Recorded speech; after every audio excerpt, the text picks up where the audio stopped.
ternyata di Indonesia sekarang itu kita peringkat kedua, Pak, untuk jumlah kasus TB di dunia. Kalau gitu nggak bisa batuk sembarangan dong. Betul, nah itulah pentingnya kita untuk menerapkan etika batuk.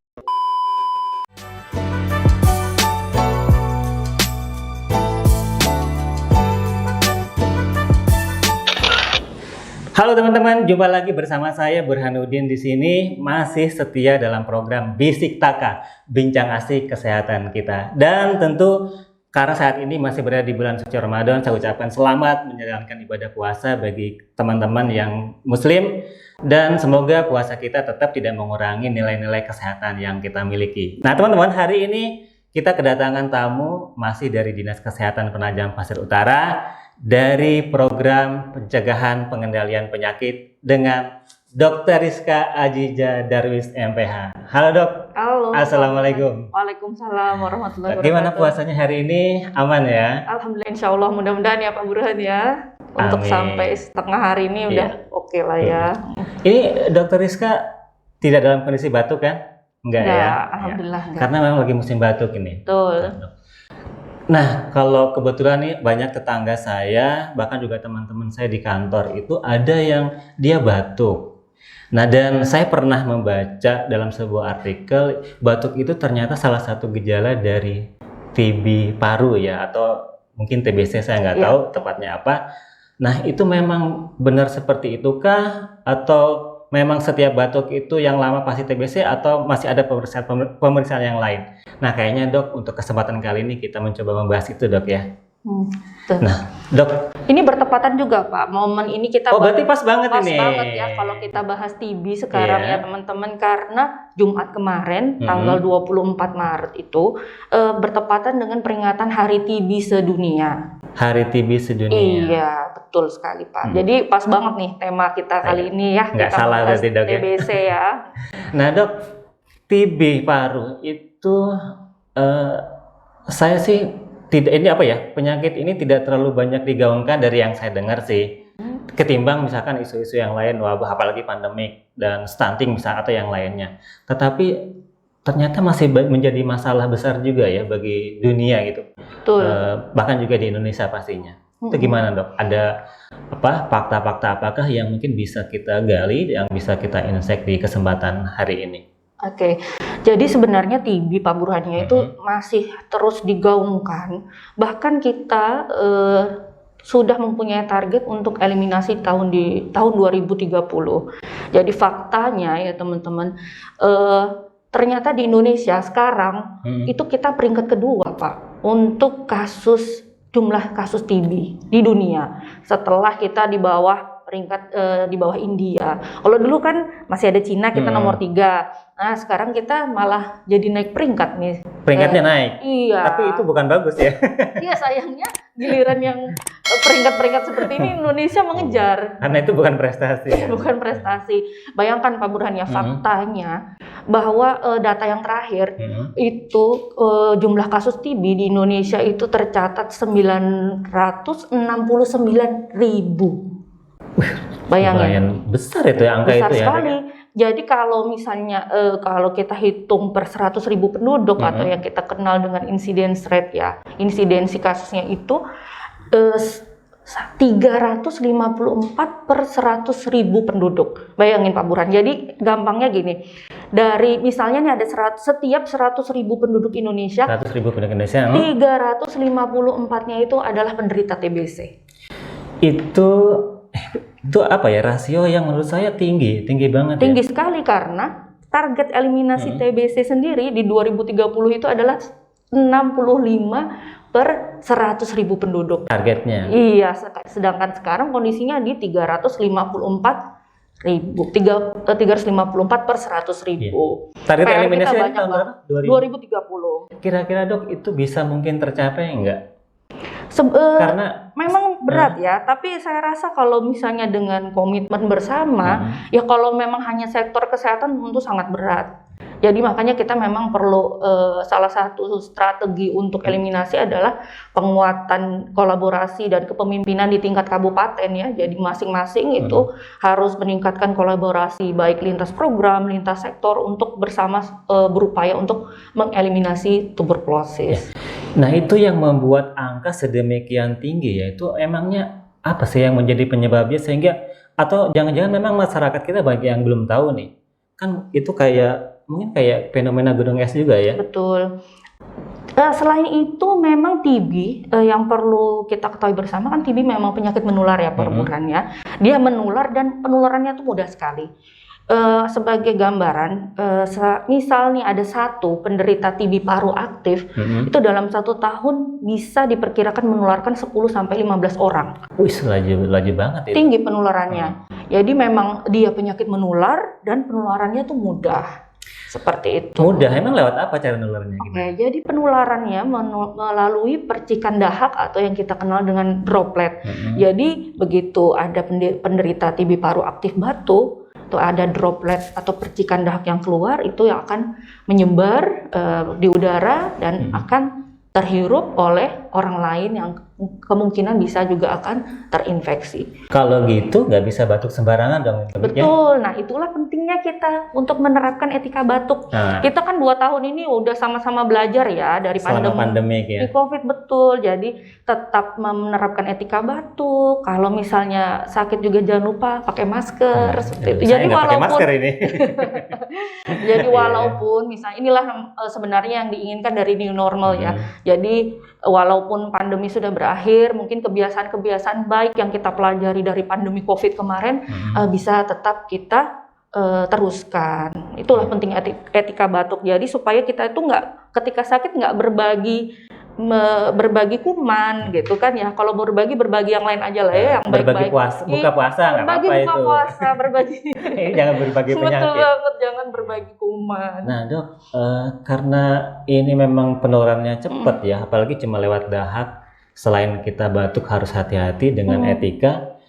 Emangnya gejala-gejala apa lagi sih yang harus diketahui oleh kita ya, oleh masyarakat yang membuat orang itu yang punya perhatian terhadap itu gitu. Nggak kecolongan gitu. Iya. Oke. Jadi memang tadi yang kayak Pak Burhan bilang ya, yang udah kita ketahui bersama batuk, yaitu gejala utamanya batuk.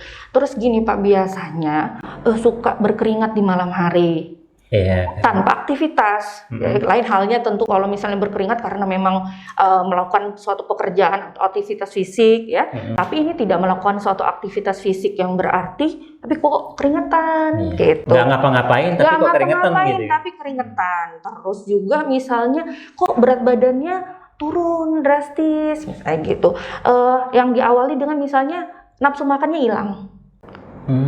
Jadi hilang nafsu makan, terus berat badannya turun, terus suka demam-demam nggak jelas. Kalau bahasa orang Jawa itu kayak ngelemeng, dia nggak demam tinggi. Jadi bukan panas tinggi kayak kita misalnya demam berdarah, nggak. Dia cuma sumeng-sumeng apa sih bahasanya ya? Itulah ya, subfebris kalau bahasa klinisnya. Jadi nggak anget-anget gitu lah ya. Anget-anget aja. Nah Dok, terus gampang capek biasanya. Nah, kalau ada keluhan seperti itu tuh buat kita ya yang mengalaminya atau siapa aja di antara teman-teman, itu kapan sih dia harus memeriksakan dirinya misalnya ke tempat pelayanan ya, entah itu puskesmas atau rumah sakit? Ada nggak batasannya? Oh ini saya harus periksa nih gitu.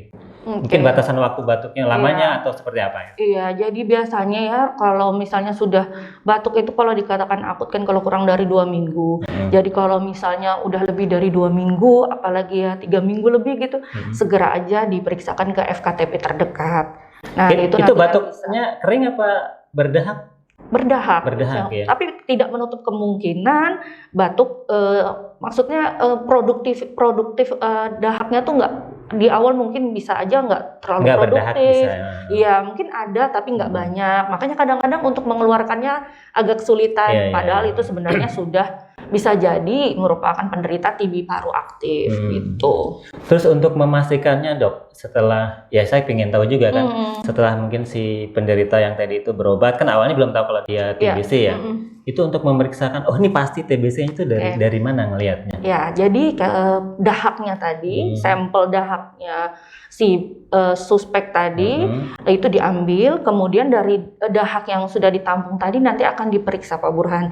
Kalau dulu kan kita pakai mikroskopis ya. Nah, kalau sekarang Pak Burhan kita udah punya alat yang lebih canggih. Kita punya Gen Expert. Jadi kalau dikenalnya TCM, tes cepat molekuler, itu sensitivitasnya jauh sekali dibanding dengan menggunakan pemeriksaan mikroskopis. Saya taunya dulu itu apa yang pakai mikroskop ya. Iya, sekarang udah lebih canggih iya. Dan tingkat akurasinya juga pasti lebih jauh sekali. Jadi misalnya kalau misalnya dengan TCM itu sekitar misalnya 130-an bakteri aja dia udah bisa kebaca.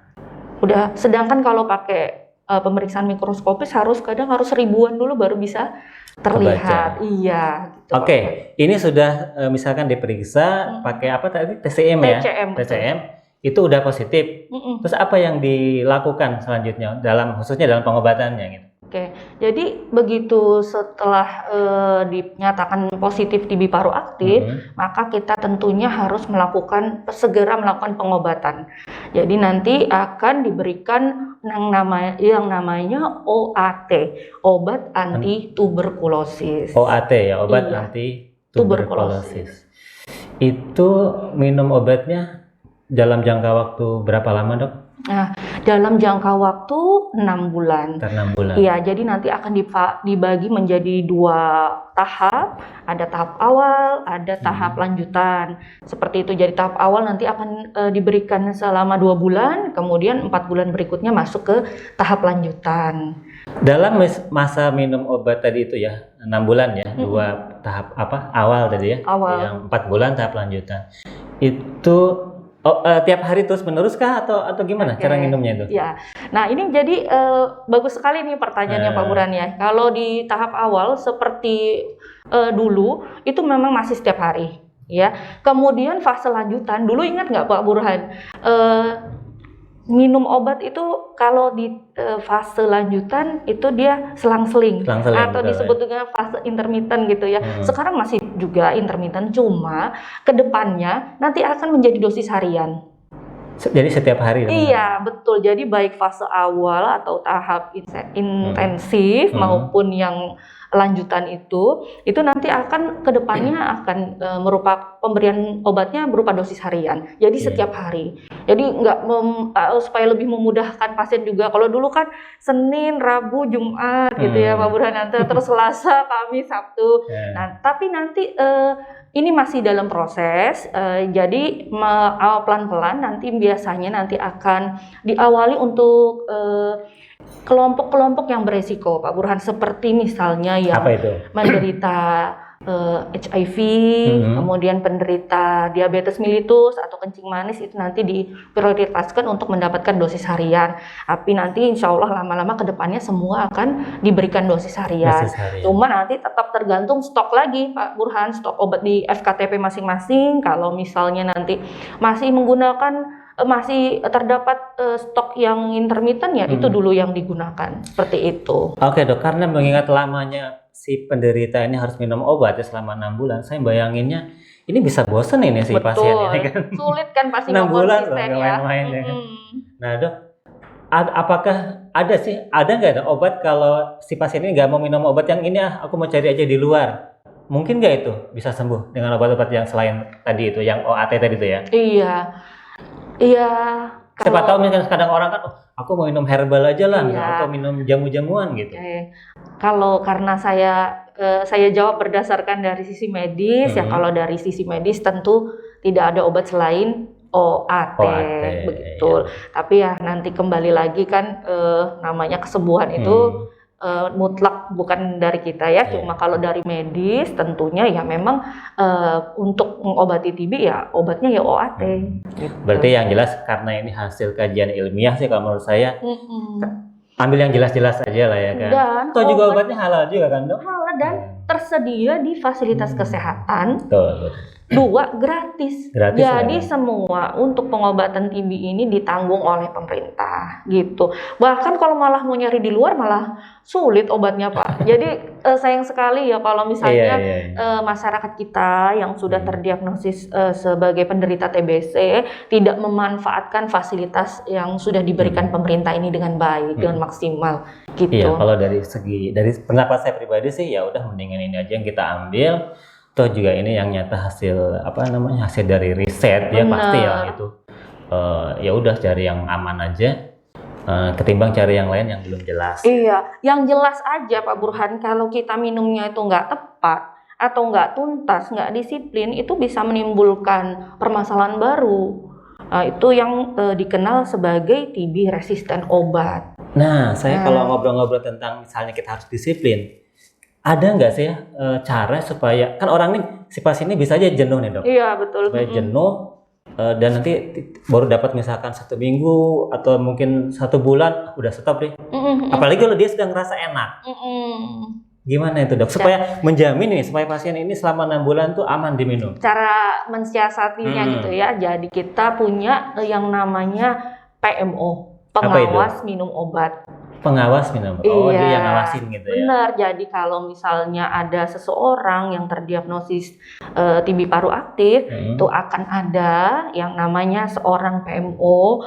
PMO ini adalah orang yang secara sukarela bersedia dengan tulus ikhlas untuk mendampingi pasien yang terdiagnosis TB untuk menjalani pengobatan sampai sembuh. Itu dari pihak mana? Itu disiapkan petugas kah atau pihak keluarga nanti yang menentukan? Oke, jadi PMO ini bisa siapa saja, tidak harus dari pihak keluarga.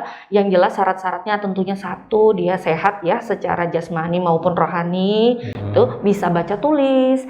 Kemudian cara psikologis itu adalah orang yang dekat dengan pasien tersebut, tidak harus keluarga, tapi orang yang dekat dengan pasien. Dan selain dekat secara psikologis tentunya harus juga dekat domisilinya, tempat tinggalnya. Ya syukur-syukur memang adalah anggota keluarga sendiri satu rumah ya, itu akan tentu lebih ideal lagi. Dan jangan lupa PMO kalau bisa orang yang disegani oleh pasien ya, supaya kan pasien itu mau mendengar ya, karena nanti kan pasien harus minum obat di depan PMO. Itu jadi itu syarat-syaratnya Pak Burhan. Dan mau PMO ini, seorang PMO harus seorang yang mau berkomitmen untuk mendapatkan pelatihan maupun penyuluhan dari petugas kesehatan bersama-sama dengan penderita TBC tersebut. Berarti si PMO ini dia juga mendapatkan edukasi yang ini ya, full lah ya. Karena nanti ada salah satu tugasnya dia harus memberikan support dan memberikan informasi terkait. Soalnya gini dok, saya tuh khawatir gini, begitu si pasiennya udah bosen kan, dia minta no kompromi sama PMO. Iya. Udah ya, udah aja gitu. Iya. Makanya itu tadi harus disegani dan mau mendapatkan penyuluhan setelah pelatihan. Nanti dilatih dulu Pak Burhan. Iya, dilatih dulu. Jadi ya kita kasih pengetahuan juga, dan apa-apa tugasnya itu nanti akan dijelaskan. Setelah minum obat ini ya kan bisa aja tuh dia selama minum obat belum tuntas 6 bulan di pertengahan, tapi udah enak nih, keluhan sudah nggak ada, batuk hilang. Itu tandanya udah sembuh kah? Atau tetap ini harus diminum? Itu tandanya sudah ada perbaikan, tapi belum sembuh. Iya, jadi untuk menentukan sembuh atau tidaknya itu Pak Burhan, kita nanti nah ini juga akan jadi tugas PMO ya, yaitu untuk mendorong si pasien melakukan pemeriksaan untuk mengevaluasi pengobatan atau kontrol gitu gampangnya ya. Jadi di akhir bulan kedua yang di tahap awal tadi Pak Burhan, itu nanti akan kita lakukan pemeriksaan ulang dahak, tapi tidak menggunakan TCM. Apa itu? Tapi pakai mikroskopis. Jadi tapi untuk dahak yang diambil ya? Iya, betul. Jadi kalau dia sudah nggak ngeluarin dahak, kayaknya udah enak nih, udah sembuh. Itu bisa dikeluarkan Pak Burhan. Nanti kan ada di edukasi bagaimana cara mengeluarkan sputumnya itu ya. Itu nanti di bulan kedua nanti dievaluasi pengobatannya seperti apa, diperiksa lagi sputumnya, dan nanti di akhir bulan ke-6. Kalau misalnya pengobatannya biasanya Pak Burhan ya, kalau pengobatannya itu betul gitu ya, adekuat, insya Allah rata-rata di bulan kedua itu biasanya kalau dia masih sensitif obat akan konversi di bulan kedua tuh udah negatif. Sudah Tapi negatif gitu ya? iya, sudah negatif tapi belum selesai pengobatan. Jadi memang sudah tidak menularkan lagi di bulan kedua. Itulah perlunya juga ini mungkin pihak-pihak dari industri ataupun usaha ataupun pihak tempat-tempat kerja, jika ada karyawannya yang menderita penyakit TBC setelah bulan kedua sebenarnya, dan ketika dahaknya sudah ada konversi, itu sebenarnya sudah bisa untuk masuk kerja kembali. Jadi jangan ada stigma dengan penderita TBC. Nah ini juga kadang dok, saya baru kepikir nih, karena ada kalau stigma tadi tuh loh, kalau orang itu divonis TBC itu seolah-olah kan harus disingkir, orang tuh menjauh gitu, harus disingkirkan ini kan, harus diisolasikan gitu oleh masyarakat. Nah ini juga kan itu yang membuat orang itu kayak aib gitu Nanda. Iya betul. Jadi sebenarnya bukan diisolasikan, tapi memang dia harus mengurangi kontak dengan orang-orang di sekitarnya, membatasi. Kalaupun harus kontak, itu tadi menerapkan etika batuk, pakai masker. Jadi bukan juga tidak boleh sama sekali, tidak boleh keluar gitu ya. Nah itu mungkin harus kita pahamkan bersama kepada masyarakat.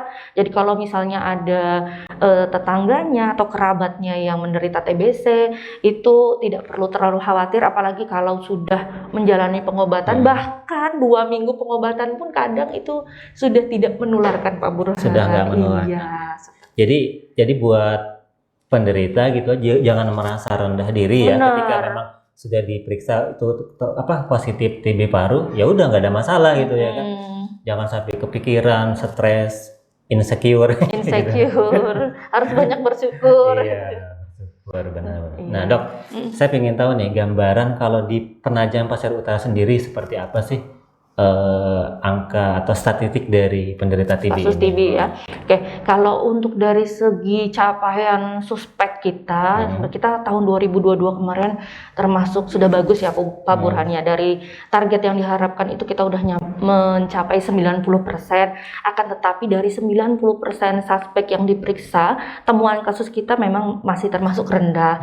Jadi 35% dari yang diperiksa disuspekkan TB itu yang penderita TB, temuan kasusnya itu baru 35%. Kalau saya semoga saya nggak keliru angkanya, misalnya gambarannya gini Pak Burhan, misalnya ditargetkan berdasarkan ilmu epidemiologi, itu harusnya di wilayah Kabupaten Penajam Pasir Utara itu ada misalnya 589 penderita TB, kita itu baru bisa menemukan misalnya 209-nya. Jadi baru bisa menemukan 35%. Berarti itu artinya ada penderita lain yang silent ya, yang sembunyi dia ya. Betul, bisa silent. Nah ini ngomong silent lagi, sebenarnya ada lagi loh namanya TB laten Pak Burhan. Dan ini juga salah satu strategi untuk mengeliminasi TB.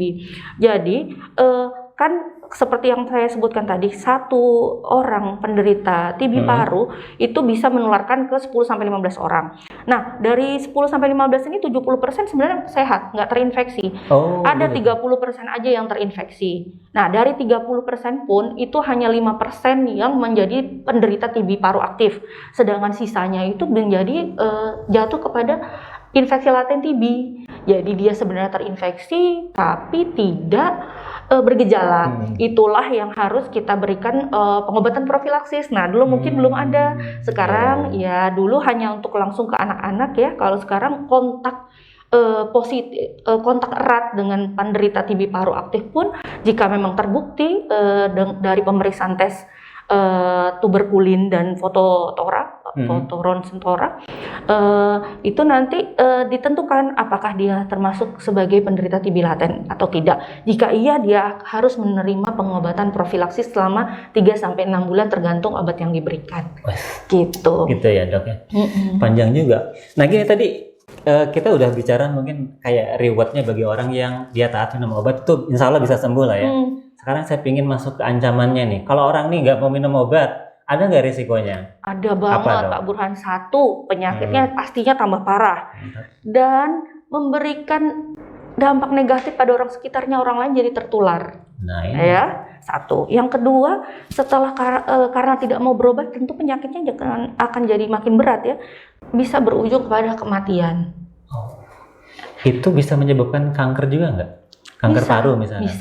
Bisa. Jadi tadi ya tambah berat, menularkan ke orang lain, berujung pada kematian, dan yang paling dikhawatirkan ini menjadi resisten. Kuman TB-nya resistensi terhadap obat-obatan. Jadi kalau diobatin lagi nanti susah untuk sembuhnya. Sulit sekali, memakan waktu yang lebih lama, biaya yang lebih banyak, dan bisa menularkan ke orang lain langsung berupa kuman yang sudah resisten. Aduh, nah ini itu yang menakutkan. Iya, jadi kalau bisa ya kita sama-sama, itulah pentingnya kita berkolaborasi, dan adanya promosi kesehatan seperti program Bisik Taka ini. Mudah-mudahan bisa mengedukasi masyarakat. Ini tujuan kita memang, Dok, ya. Kita berbagi informasi, hal-hal yang sebetulnya bermanfaat buat kita semua, buat masyarakat juga, khususnya buat saya loh ya. Otomatis telinga saya lebih dekat. Lebih banyak yang saya dapatkan. Oke, Dok, mungkin yang terakhir ya. Kira-kira apa yang bisa kita berikan sebagai penutup ya, khususnya dari Dr. Rizka buat masyarakat semuanya, khususnya yang ada di Penajam Pasir Utara, mungkin bisa disampaikan, Dok. Oke, baik. Jadi teman-teman semua, tuberkulosis memang penyakit menular, tapi dia bukan penyakit keturunan, apalagi kutukan. Dan dengan komitmen dan kesabaran, TB paru ini bisa kita sembuhkan. Jadi ayo temukan tuberkulosis, obati sampai sembuh. Salam TOS TB. Wes, itu ya salamnya. Oke, Dok, mungkin kita tutup sampai di sini, dan tentunya masih banyak sih yang ingin saya tanyakan. Atau mungkin dari teman-teman ada yang nanya, boleh? Silakan. Nggak ada? Nggak ada deh. Cukup ya. Nanti kalau misalkan perlu ditanyakan bisa kok lewat saya nanti ya, teman-teman ya. Oke, Dr. Rizka, terima kasih banyak sudah berbagi banyak hal, khususnya masalah TBC ya, TB paru, dan saya yakin ini memberikan insight, memberikan knowledge yang tinggi buat kita. Semoga dengan puasa ini juga kita lebih tambah sehat lagi, tambah berkah. Dan jangan lupa ya, selain yang kita upayakan obat tadi, hidup sehat itu juga menjadi hal yang tidak bisa kita tinggalkan. Itu apapun, PHBS, Germas selalu terdepan. Oke. Terima kasih banyak, Dok. Sama-sama, Pak Burhan. Teman-teman, demikian hasil dari kita bincang-bincang di Bisik Taka, bincang asik kesehatan kita. Sampai jumpa di kesempatan yang akan datang, dan jangan lupa untuk subscribe, like, dan aktifkan notifikasinya sehingga teman-teman tidak ketinggalan informasi-informasi kita selanjutnya. Sekian, terima kasih, dan sampai jumpa. Dok, terima kasih. Sama-sama.